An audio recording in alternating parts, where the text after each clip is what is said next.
आप देख रहे हैं आकांक्षा न्यूज।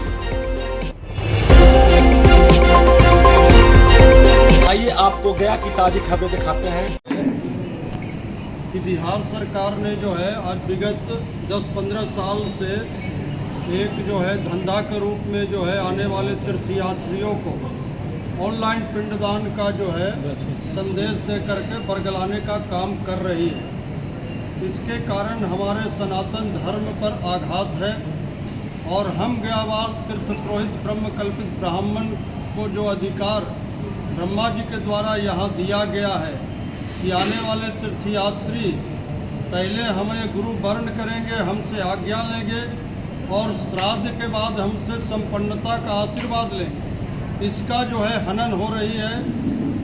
आज जो है पुराणों का बात आता है तो हमारे जो है दशरथ जी का, महाराज दशरथ का पिंडदान करने के लिए भगवान स्वयं आए थे और ये जो है प्रमाण है वायु पुराण में, अग्नि पुराण में कि जिसके पिता गुजर गए, पूर्वज गुजर गए और उसके वंश से उसके पुत्र या उस गोत्र का कोई भी व्यक्ति गया में आकर के जैसे ही उसका पद पड़ता है उसके पितरों का आशा हो जाता है।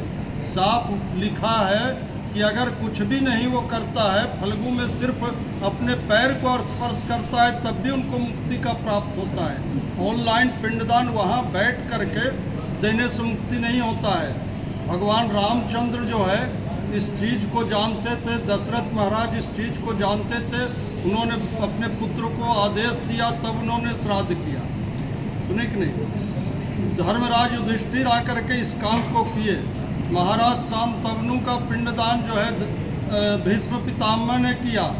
ये सब वर्णन जो है पुराणों में या हमारे ग्रंथों में जो है क्या वो झूठ है, जिसको आज एक खेला बना दिया है पर्यटन विभाग।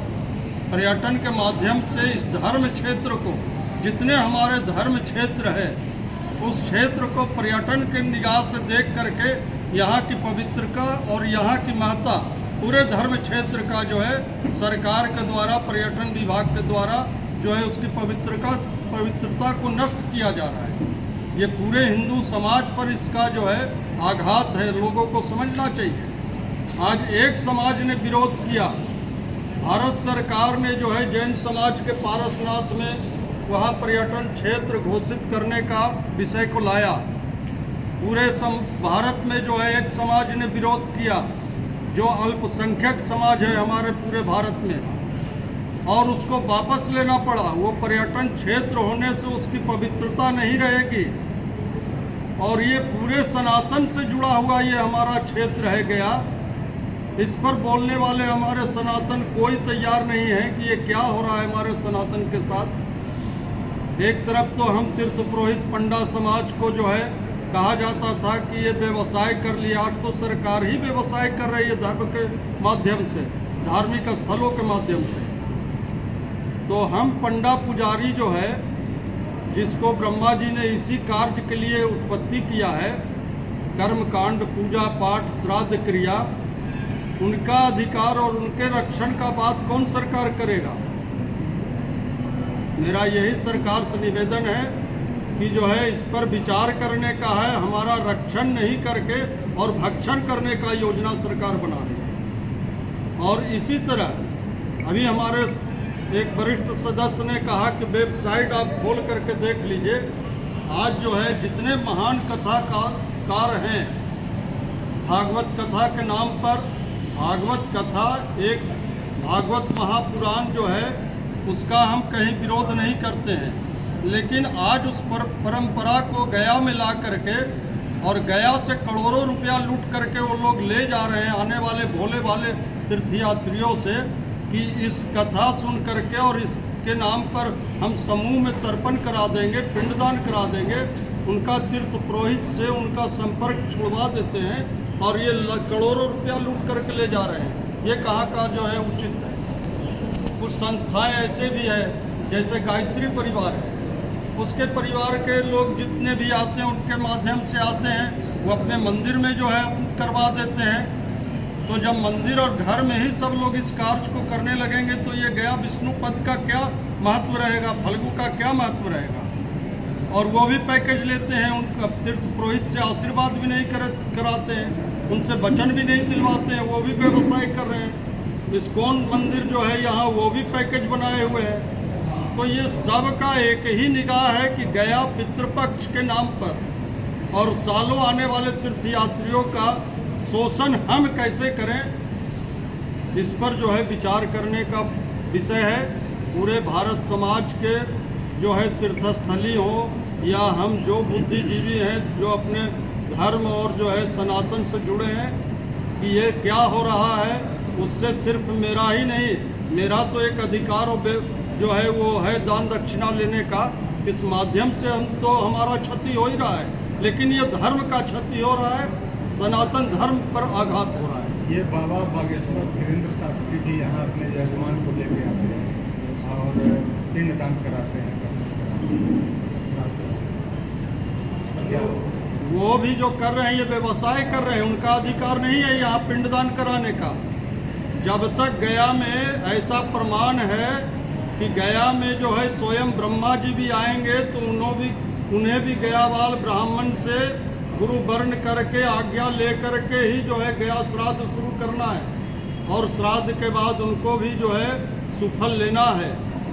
तो ये जो है चाहे बागेश्वर बाबा हो या जो भी लोग कथावाचक आ करके आज 50 की संख्या में अभी कैंप शुरू हो गया है, जिसको हमारे जिला पदाधिकारी ने कैंप लगाने का आदेश देते हैं, स्वीकृति देते हैं, आगे उस पर निर्णय नहीं करते हैं, सोचते नहीं हैं कि ये क्या हो रहा है। ऐसा परंपरा गया का नहीं रहा है। तो ये 10 साल के अंदर ये सब कार्य जो है, और आज जितने भी मठाधीश और संस्था वाले लोग हैं सबका निगाह है गया पर। ये जो है गया में इतना पैसा आता है, यात्री आते हैं, उनको कैसे हम जो है लूट करके ले जाए। ये बताइएगा कि जो काफ़ी चर्चा है पिंडदान ऑनलाइन, तो आप लोगों को सबको विदित है कि गया का जो रिचुअल्स है, जो कर्मकांड है, जिसके लिए भारत में ही पूरे ब्रह्मांड में यह प्रचलित है कि गया में पिंडदान करने से उनके पूर्वजों को मोक्ष की प्राप्ति होती है, स्वर्ग की प्राप्ति होती है। गया इसीलिए प्रसिद्ध है कि पिंड ब्रह्म है और यहाँ जाने से, पद देने से, फल्गु नदी के जल में तर्पण करने से जो आत्माएं हैं, जिनके पूर्वज हैं, जिनके वंशज यहाँ पधारते हैं, उनको मोक्ष, मुक्ति, अर्थ, धर्म, काम, मोक्ष में जो चतुर्विधा है उसमें जो सबसे श्रेष्ठ है मोक्ष, उसकी प्राप्ति होती है, जो यहाँ यह कर्मकांड करते हैं। लेकिन अभी जो ऑनलाइन पिंडदान सरकार की तरफ से या अन्य माध्यमों से जो प्रचारित किया जा रहा है, तो आपको बता दें कि इस डिजिटल मीडिया के माध्यम से किसी के पिंडदान करने से किसी को मोक्ष की प्राप्ति नहीं होगी। तो कि डिजिटल नहीं, या फिजिकल कर्म है जो शारीरिक रूप से सशरीर उपस्थित होगा, उसी के पितरों को मोक्ष मिलेगी। यह हमारे आज के पुराणों में, शास्त्रों में जो कुछ वर्णित है, उसके आधार पर आदिकाल अनादिकाल से त्रेता द्वापर सतयुग से चला रहा है। और जो यहाँ पिंडदान करते हैं, आज के समय में भी लोगों को यह आभास होता है कि हमने अपने पिंडदान किया अपने पूर्वजों की मोक्ष कामना से, तो उनका आशीर्वाद उनको प्राप्त होता है। तो मैं बहुत संक्षेप में बताना चाहूँगा कि जो सशरीर यहाँ उपस्थित नहीं हो और किसी के माध्यम से जो पिंडदान करवाना चाहते हैं या ऑनलाइन किसी को इस तरह की प्रेरणा दी जा रही है कि आपका पिंडदान ऑनलाइन हो जाएगा, तो आप इस बात की कल्पना कीजिए कि मेरे बिना आए यहाँ हमारे पूर्वजों का उद्धार किसी अन्य व्यक्ति को, क्योंकि हम जो पिंडदान के मंत्र का उच्चारण करते हैं तो उसमें सीधा सीधा कहते हैं कि अस्मत् पिता, अस्मत् पितामह, अस्मत् प्रपितामह। तो किसी के पिता पितामह का नाम कोई दूसरा व्यक्ति ले लेगा तो क्या उनके द्वारा किया गया ये रिचुअल का लाभ या वहाँ तक पहुँचेगा? मुझे तो इसमें बिल्कुल संदेह है। ये प्रॉक्सी काम है, किसी को बैठा करके और पिंडदान करवा दिया जाए और कहा जाए कि आपके पितरों को मोक्ष मिल गया। जो भी व्यक्ति, जो भी श्रद्धालु पिंडदानी यहाँ आते हैं, वह अपने द्वारा किए कार्यों के पश्चात अपने पूर्वजों के उस पिंड के समक्ष नतमस्तक होते हैं और कहते हैं कि मुझे समस्त सुख जो संसार का है, जैसे आपने मुझे जन्म दिया, अपनी कमाई दी, उसी तरह भविष्य के लिए आशीर्वाद भी दीजिए। तो क्या वह आशीर्वाद जो दूसरा व्यक्ति बिना उनके पिता का नाम लिए हुए पिंडदान कर देगा, अपना पिता नहीं कहेगा, तो उसके पिता उसको आशीर्वाद देंगे तो वो प्राप्त कर लेगा। आशीर्वाद तो कहीं प्राप्त होने की बात ही नहीं है। और गया श्राद्ध में का आशीर्वाद जो है, जिसको हम लोग सुफल कहते हैं, उसके जो अधिकृत ब्राह्मण हैं, बिना उनके पीठ पे हाथ रखे उनके पितरों की गति हो जाएगी, यह सोचना हमारे हिसाब से, धर्मशास्त्र में बताए गए मार्गों के हिसाब से उचित नहीं लगता है। यह एक व्यवसायिक रूप लेते जा रहा है, जो कि सनातन धर्म के उसके बिल्कुल विपरीत है।